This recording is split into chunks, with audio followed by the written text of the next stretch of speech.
Hi guys, welcome back to another episode of Osikoya Speaks. I'm still your host, Wonu Osikoya. This is like the 1000th time I'm saying that. But yeah, thank you for joining me on another episode. Make sure you subscribe, as I said. Please make sure you subscribe. I'm trying to hit 10,000 subscribers in the next 2 weeks. Actually, in the next 3 weeks. So please make sure you subscribe to my YouTube. And yeah, God bless you as you do so. Today, I'm joined by the dynamic duo, Ajebo Hustlers. Thank you guys for joining me. Thank you for being here today. What's popping? Thank you for honoring my invites. How you guys feeling? How you doing? We're good. We did. I love it. Today, nobody told me about the severe nature memo, but Yes, I'm not sir. upset. Yes, sir. Next time, I'll make sure to do that. Catch the memo. How you guys feeling? How's the year been treating you so far? It's been good. It's been chilled. But it's a crazy. Crazy year. Yeah. These Tinubu times. It seems to be affecting everybody, but like, Bro, we move. we don't even have a choice. Can't wait for Tinubu now. Yes, sir. But how have the past few months, let's say the past few months been for you? The past 2 months of the year, obviously, and just like let's say the last quarter of last year, how's it been musically for you guys? Basically, we've been working. We just dropped a new single featuring Odumodu Black. Yeah, Celine Dion, which is doing great. Love it. We're working on our deluxe too for Bad Boy to get 101. So it's been amazing. How's making music as a duo? Like, I feel like that's the first question I should ask. Because we've never obviously had a conversation before. So, like, how's it like making music as a duo? Is it that you see people say, oh yeah, today we're doing this is what we want to make, or like the vibe is always just there? I'm guessing the vibe is always just there. Like sometimes we just like not necessarily be in the studio together. Sometimes one person might be in the studio, and when you're done with the record halfway, you send it to the other person. Or sometimes we are all in the studio catching vibes. Yeah, but there are times when like maybe one of you makes a song, like starts a song, and the second person isn't feeling it, so you just leave it. Are there times like that? I feel like there are a lot of unreleased songs. Yeah, Not unreleased, the halves. There's only one person. Yeah, that's still the same thing. Yeah, still the same thing. Yeah. Much the same thing. Yeah, it happens. Does that happen quite a lot? Or is it? No. No, not every time. Sometimes you're not inspired. You might just wake up the next day and listen to the same song and you have inspiration. Yeah, fair enough. Okay, so let's talk about, like I said, I haven't had a chance to speak to you guys before, so this feels like a blessing, excited about this. Yes, but let's take it back to before you even met, before you came together to start. What was the individual journeys like for you? Like, what was your first encounter with music, basically? For me, so I had this friend. His name is Azunda. So he owned a studio with his brother, and I always wanted to record. And so sometime like that we met, and I was talking to him, and he told me, he had a couple of songs, and then he had a studio he could work to. So I went over to his place, and then that's how I started like recording there. And I remember like the first song I recorded was produced by Orbit. Yeah, Orbit. And I think when I made the first song, I was really obsessed about it because I played it like a million times, and I just kept on envisioning like so many things in my head. So I'm just like, you know what? I think I really want to do this. So, How about you, Knowledge?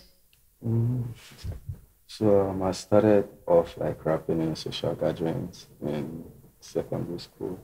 So there was one studio opposite my school, Matchless Studio. So I think that was where I recorded my first song. And it was so cool. Yeah, I just loved the way I sounded on the record, and I was like, I want to do this often. And that's how I almost started. That happened. Interesting. So people say that, like, this is something that Wizard Chan was here a couple of minutes ago, and this is a question that I asked him, but this is something that I heard. People say that, like, you can't do music with anything else. Like, music is literally your life. How's that like? Is that what do you guys think about that? yeah. Do you agree? Yeah, it's correct. Like it takes all of you. I feel like you can't do music one leg in and one leg out, because except you want to make music that's just surface level music, but if you really want to connect, like you have to, give your time and give you might not be recording like every day, Yeah. but even when you're not recording, your mind, like everything you're doing is just channeled towards the music. So, and that's the way you're tapping, and then like you really connect and make like real music. That's interesting. Okay. So now, as a duo, you guys have basically come together. You met. You met when you were working somewhere or Yeah, something like that. as a catering service. As a catering service. Yeah, also, Margaret's. And then, how many years ago? That's like maybe like 11 years ago. Damn. That's a long time. It's been long. Yeah, that's 11 years ago. Yeah. So you guys have been making music together for the past 11 years. Yeah, pretty much. Yeah.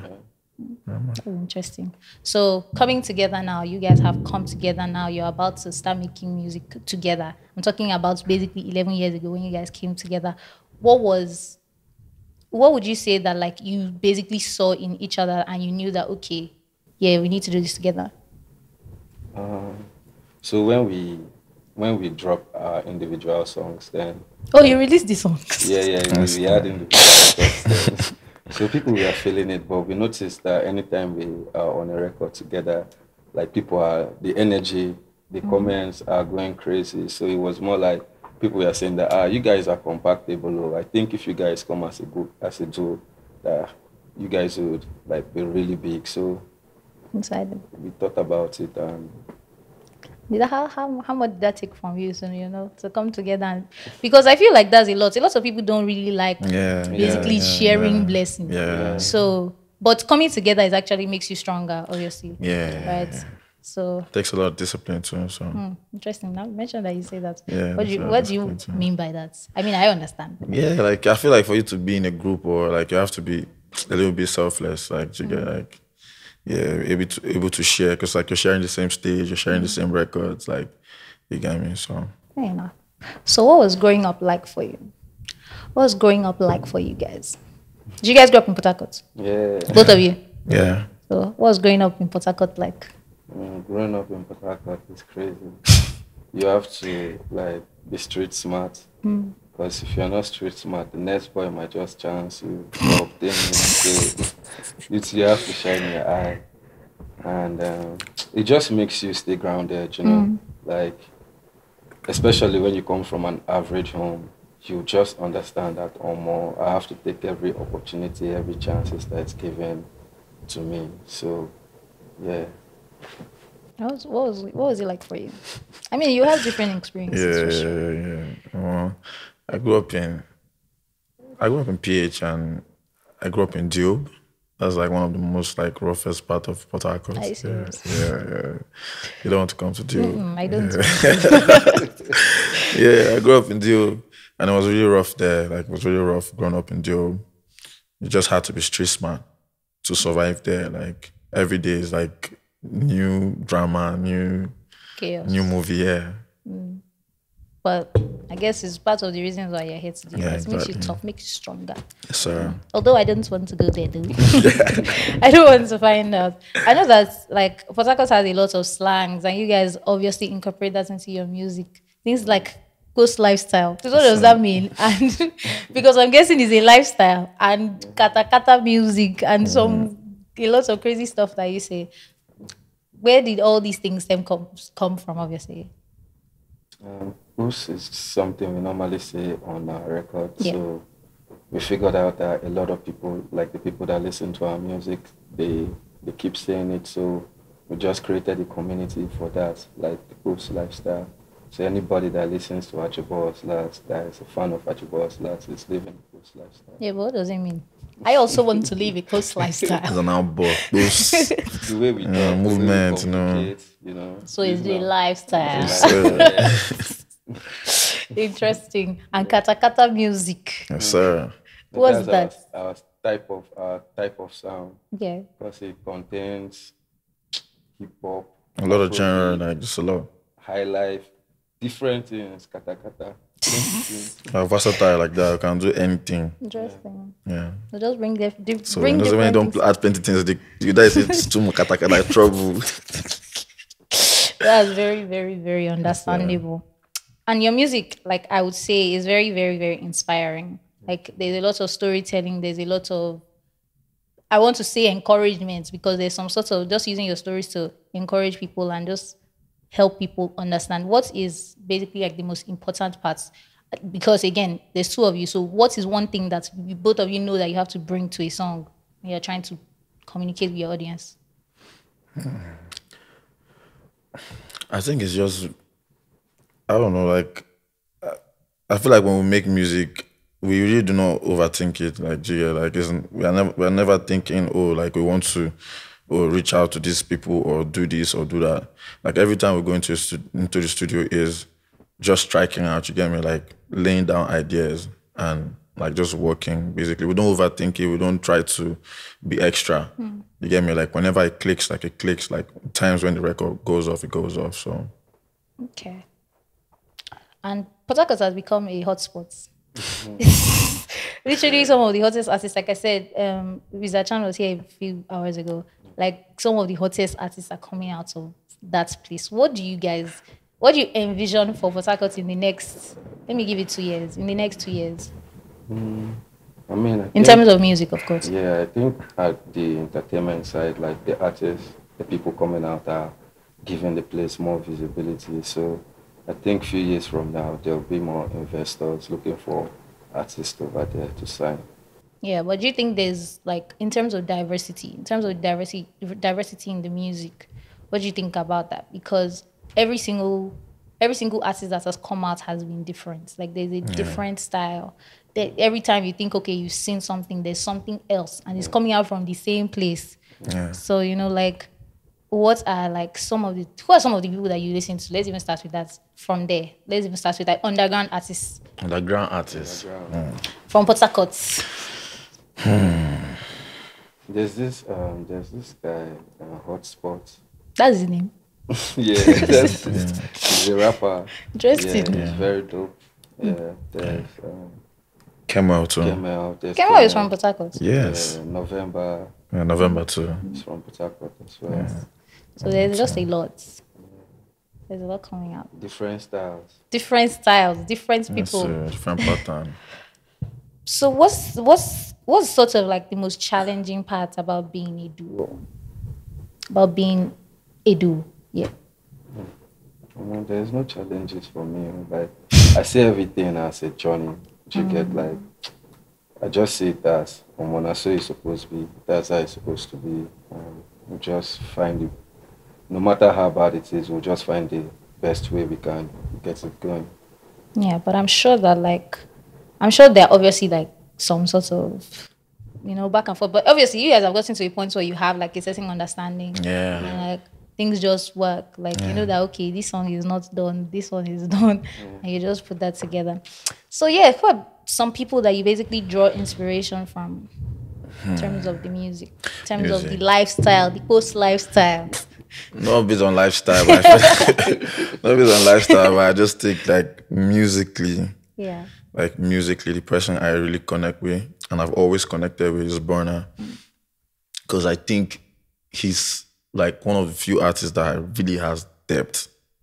Like he has depth. Like you can listen to Burna and be happy and like party, and then you can listen to him and be sober and reflect and think, oh, like what's this guy saying? Yeah. And you don't have a lot of artists like that. Because like you really have to be grounded to be able to talk about certain topics or like make certain type of music. So Burna, and then Omale too. Omale, like his writing skills is crazy. Like his mind runs wild. The kind of things he says, like if he doesn't say it, no other artist will say it. So yeah. Okay. Knowledge. How about you?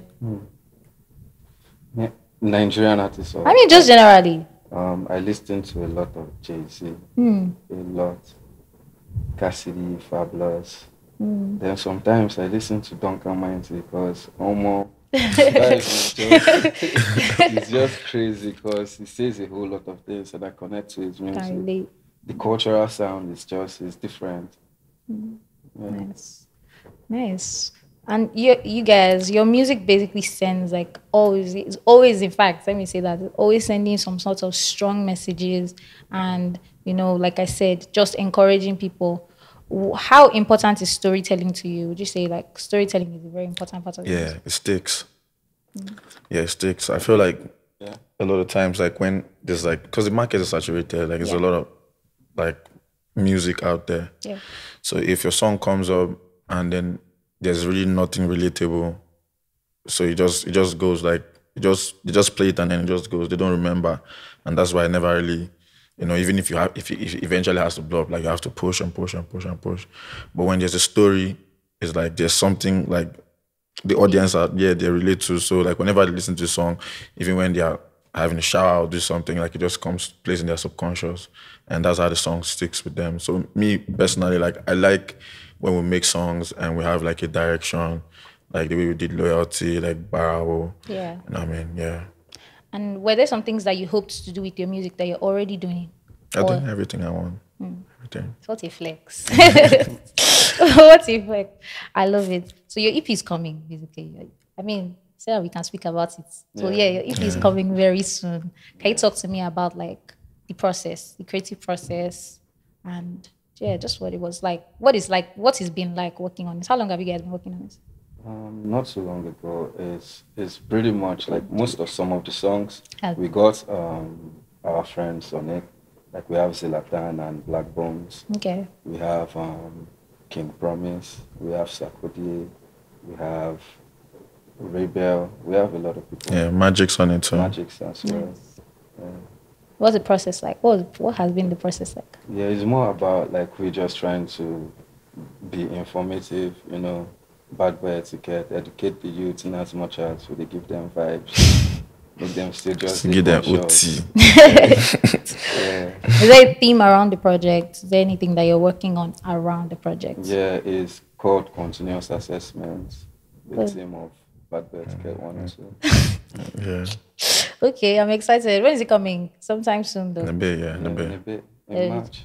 Definitely. Okay. March is starting tomorrow. Yes, sir.